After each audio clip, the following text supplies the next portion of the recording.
கொடுக்காத பாப்பா.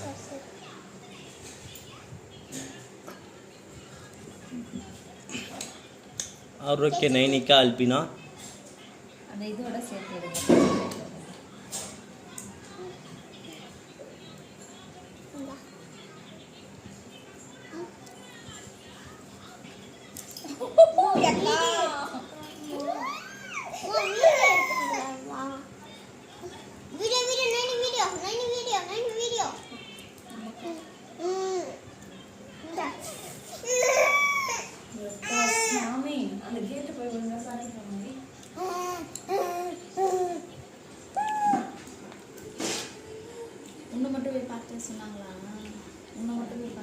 சும்மா போய் பார்த்துட்டு வரேன்.